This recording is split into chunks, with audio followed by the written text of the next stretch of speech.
درود و شام بخیر دوستان عزیز. این برنامه خاطره ها است، مهمانی خانواده شما و باز هم ما میخواهیم که در این برنامه اطراف موسیقی سنتی تاجیک یعنی شش مقام حرف بزنیم و برای این به استودیومون به استودیوی برنامه خاطره ها دعوت کردیم هنرمندان انسمبل شش مقام فیلارمونی دولتی جمهوری تاجیکستان به نام استاد کشریف جورایف و همزمان هنرپیشه شایسته تاجیکستان خورسند مراد ظریفов هستند، مهمانی نوبتی برنامه خاطره ها. همگی شما رو به برنامه خوش آمدید میگویم و دوستان عزیز در آغاز یک سرود میشنویم و بعداً صحبت گرم رو با همراه این گروه بسیار حرفه‌ای ادامه میدهیم.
تشکر زیاد. یک اجرای بسیار خوب بود، یک اجرای فوق‌العاده بود در پرده های شش مقام. و استاد در مورد همین سرود حرف بزنیم که در اول، یعنی قبل از آنه که یک جوانی خوش صدا این سرود رو برای ما خواندن، بازخوانی کردن، کیها این سرود رو از استادان سراییده بودند؟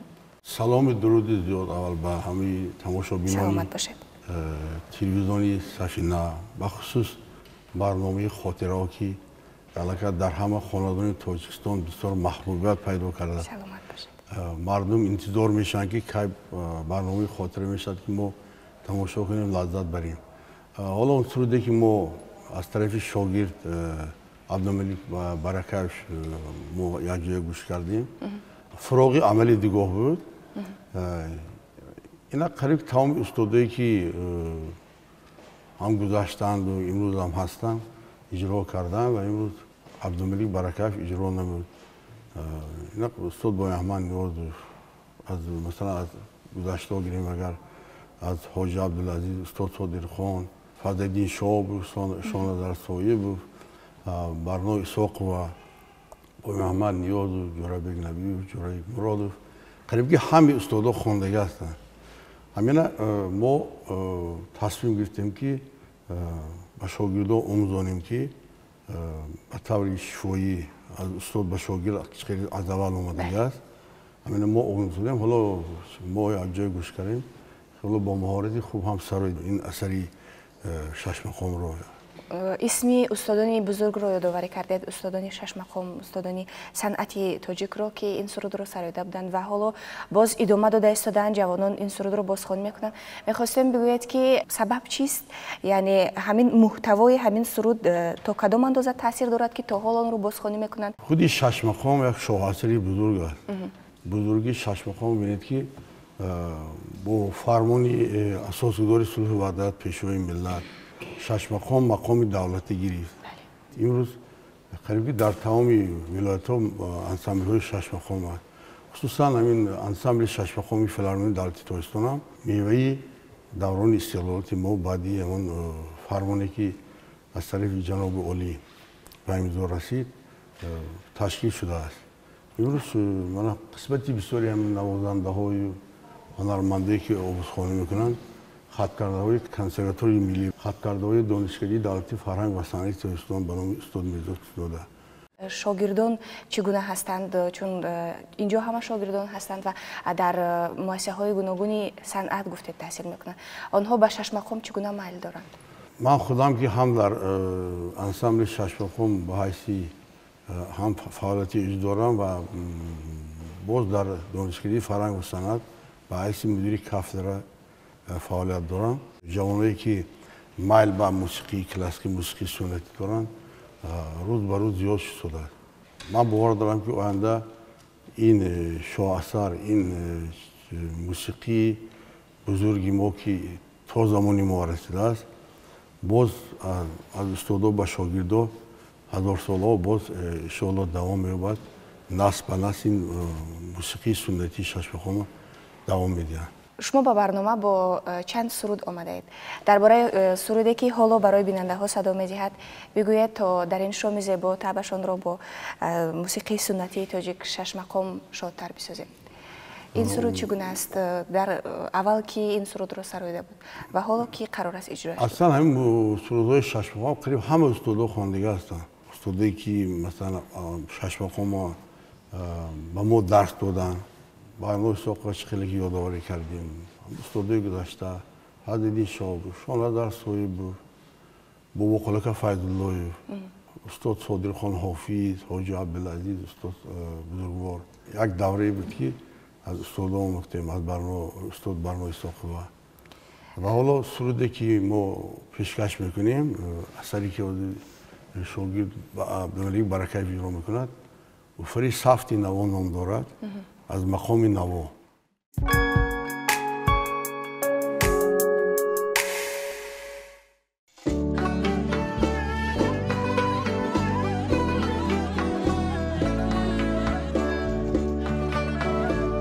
تابی بنفش میدیه تو رای مشک سای تو، تابی بنفش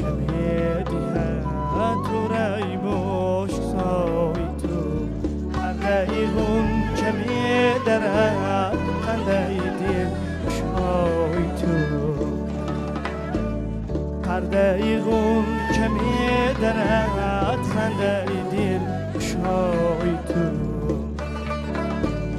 ای گولی خوش نصیبی من بلبل خوش را مسوز ای گولی خوش نصیبی من بلبل خوش را مسوز کسری سیت میکند شب همه شب دعای تو کسری سیت میکند شب همه شب دعای تو یارم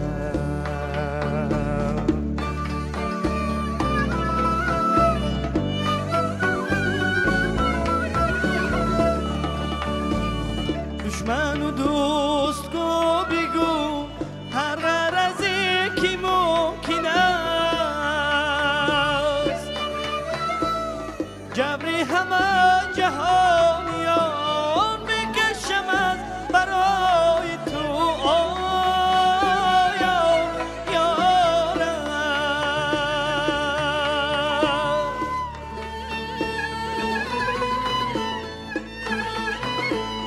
بری رو خط سرشت من خاکی دارد دیشت من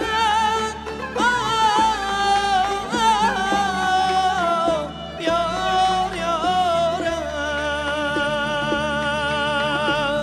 بری رو خط سرشت من خاکی دارد بهشت من عشق تو سر نوشتی من راحتی من رضای تو عشق تو سر نوشتی من راحتی من رضای تو یارم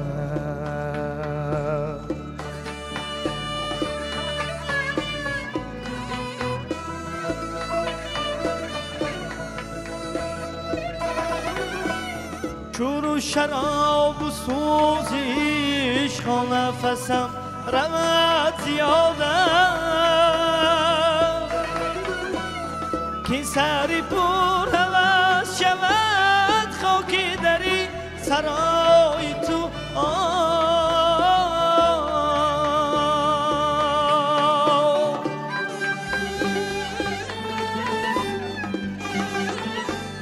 خوش چمنیست آرزد خاصکی در بهاری هوز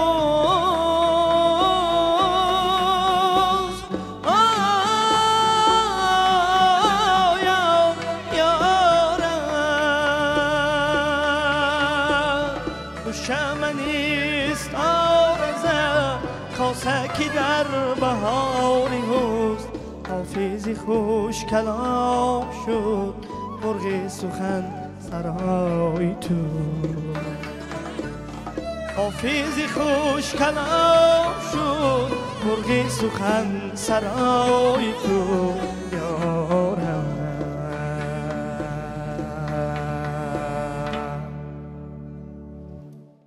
این سرود را شنیدیم باز یک کمی در فکر رفتیم باز یک کمی یادی خاطره های زیبا کردیم یک کمی از موسیقی سنتی تاجیک لذت بردیم و درباره استادان موسیقی سنتی تاجیک یک کمی پیش حرف زدیم اسم آنها را آوردیم به در مورد مکتب بزرگی بگوییم که آنها از خود باقی گذاشتند هر کدام آنها در علاهیدگی و این طبیعی است که هر کدام شش مقام را با سبک خود با شیوه با لحن صدای خود می‌خواندند و هر کس هر گونه اجرا داشت همطور اگر فکر کنید اگر شش مقام یک ساختار دارد یکی اجرایش با استادا مثلا سرایدگان استادایی که پیش از ما اجرا کردن از همون ساختار بیرون نمیرن مثلا همون ساختار است که بعضی بدتر با مکتبی خودشو شروع کرده هستند مثلا استاد صادقخان حافظ بینید چقدر ماهرانه اجرا کرده هستند یا که حاجی عبدالعزیز چقدر ماهرانه اجرا کردن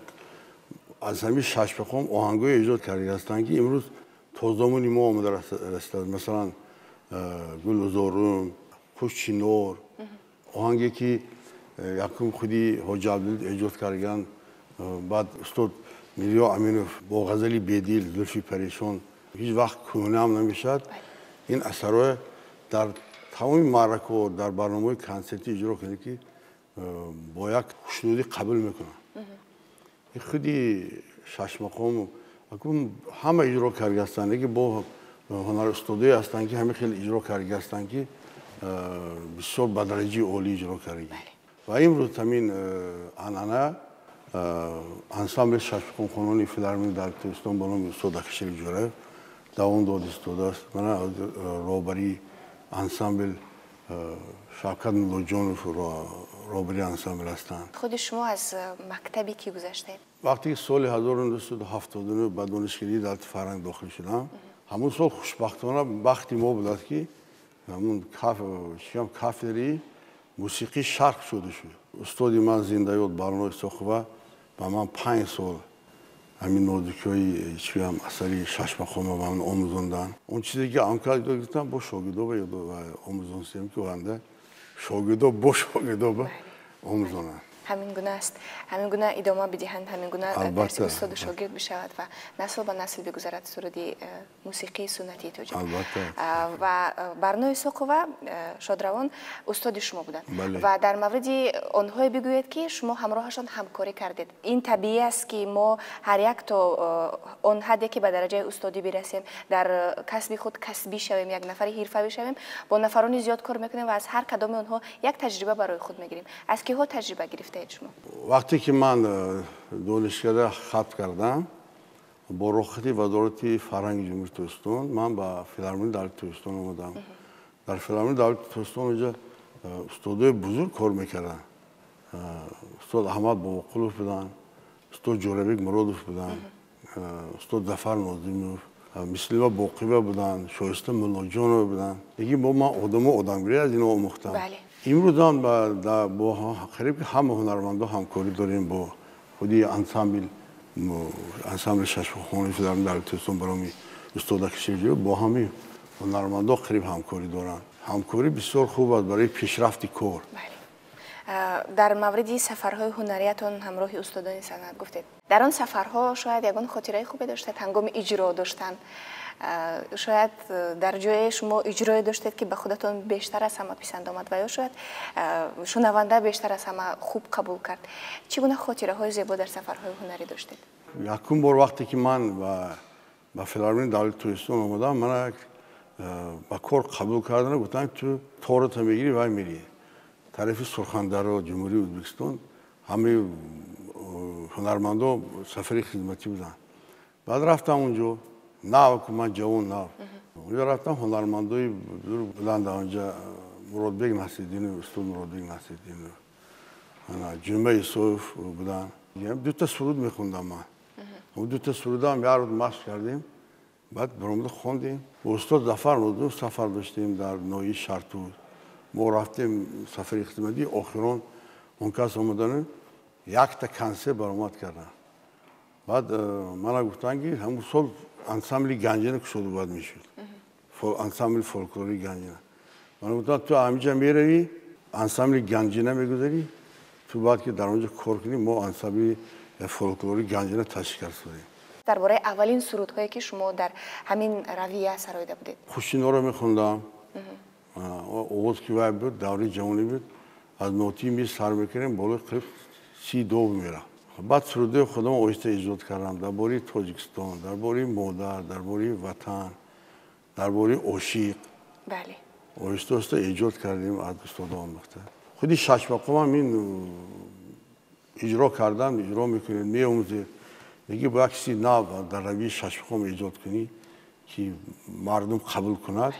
این هنرمند سرش به آسمان میرسه. این مهم است. از همه بیشتر گمان میکنم برای یک ایجادکار همین مهم است که مردم قبولش بکنند.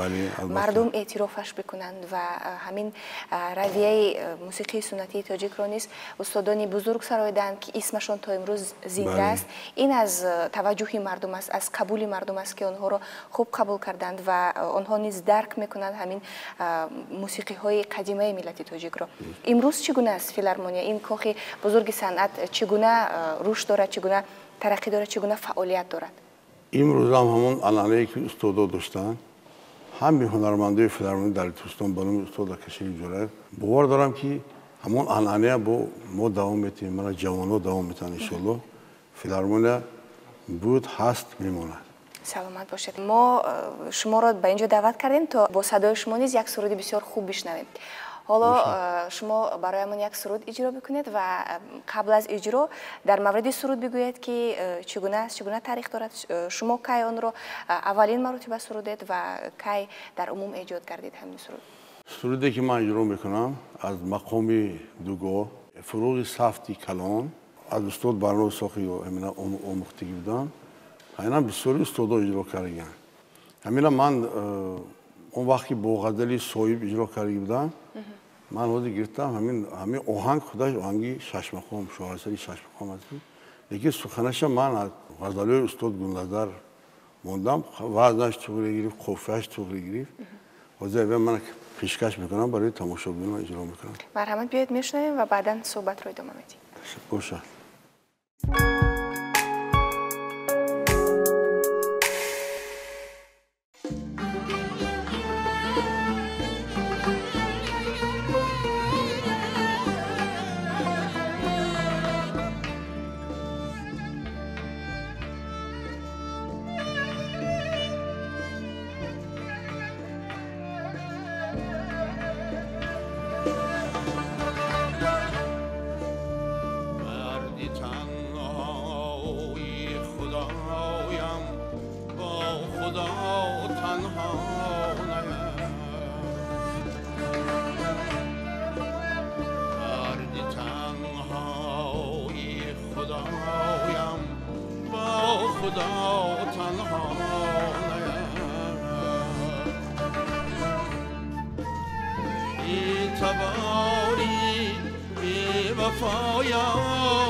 یگانه شعر با هر توی جام تنها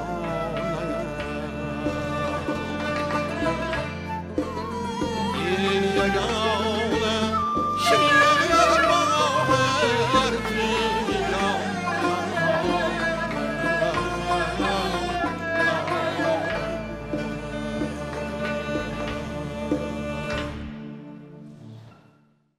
تشکر زیاد دوستان. بسیار اجرای خوب، صدایتون خسته نگردد. قبل از آنکه سرود را اجرا داشته باشد گفتید که متن از گلنظر کلدی است. در مورد آن میخواهم بدانم که مخصوصا خود شما از کدام بزرگان ادبیات، از کدام نویسندگان متن بیشتر انتخاب میکنید و سرود میسرایید؟ اصلا بیشتر از شاعرای کلاسیک اجرا کردیم. خودی هم شاعری شش مقام بیشتر است، هم از غزل‌های استادا از کلاسیکوی ما، از رودکی، حضرت رودکی سرکرد و حافظ و سعدی، جامی، سنایی، سویی، نخل خان تورال، قریب که همه اثرهای ششم از شاعری کلاسیک شعرش آهنگ ایجاد شده دیگه. من بیشتر از ایجادات خودم باشد و از شاعری کلاس بیشتر استفاده می‌کنم. خب با شاعری معاصر هم استفاده می‌کنم، از شاعری که بسیار غزل‌های بلند ایجاد می‌کنه. اصلا هنرمند باید که غزل‌هایی که با خودش قبول کند که بیشتر معنی زور داشته باشد. که معنی مثلا درباره عشق می، درباره وطن می، درباره تربیت می. بیشتری شاعری کلاسیک ما درباره عشق و محبت نستگن، درباره تربیت نستگن بیشتر استفاده می‌بریم. از شاعری معاصر از استاد لایق شیرعلی، استاد مومی قناعت، محمد غایب، حق‌نظر غایب، استاد سیدعلی مامور، استاد گلنظر خیلی همکاری کردیم. بیشتر سرود ایجاد کردم و مردم پیشکش کردم، مردم خوب قبول کردن. از گفته هایتون چنین پی بردیم که بیشتر برای سرودهایتون خودتون آهنگ ایجاد میکنید. بله. این دشوار نیست؟ هنرمندا استخوان هستن که مثلا اجرا کننده میشن. مثلا یک کس مینویسد و اجرا میکنه. هنرمندی هستن که هم ایجاد میکنن، هم با خودشون اجرا میکنن و خلق پیشکش میکنن. این چگونه احساس دارد وقتی که همون متنی به دلت نزدیک رو پیدا میکنی و به دل خودت یک آهنگ رو ایجاد میکنی که بسیار پیش از همه به قلب خود میرسد؟ چگونه تاثیر دارد؟ چگونه احساس دارد؟ اکنون آهنگم مثلا رنگ فرزند بودیم. آهنگای مثلا بیشتر اجرا میکنید، نه که از بین همین آهنگاتون مثلا دو تاش به سه تاش بیشتر با خلق معقول میشود، مخلص پیدا میکنه. بیشتری هنرمندا با فکری من با دو سه اثر حتی با یک سرودی که ایجاد کرده در بین خلق همون سرود مشهور میشود، مردم زمزمه میکند و هنرمند چیگم مخلص پیدا میکنه و شهرت پیدا میکنه. درست است. و همین اجراهایی که در شش مقام هستند، سرودهایی که از پرده های شش مقام صدا میدهند، واقعا یک تأثیری بسیار خوب دارند، یک آرامش برای انسان میبخشند. وقتی که گوش میکنی هم تأثیر متن و هم آهنگ ها بسیار یک به طرز آرامانه هستند که به تمام وجودت تاثیر میکنند و میتوانی با گوش کردن همین سرودها لحظه های زیبا رو یادآوری کنید. و ما شما رو به برنامه خوش آمدید میگوییم. تشکر که همگونه اجراهای خوب داشتید برای ما و بیننده ها و یک شام بسیار فراموش نشونده رو برایمون تقدیم کردید با حضورتان در اینجا. و دوستان عزیز یادآور میشویم که در مهمانی نوبتی برنامه خاطره ها قرار داشتند گروه شش مقام سرایانی فیلارمونی دولتی جمهوری تاجیکستان به نام یک شریف جوریف و همزمان خورسندمراد ظریفوف هنرپیشه شایسته جمهوری تاجیکستان. برنامه خاطره ها بود منظورتان دوستان. تا خاطره های دیگر خیر.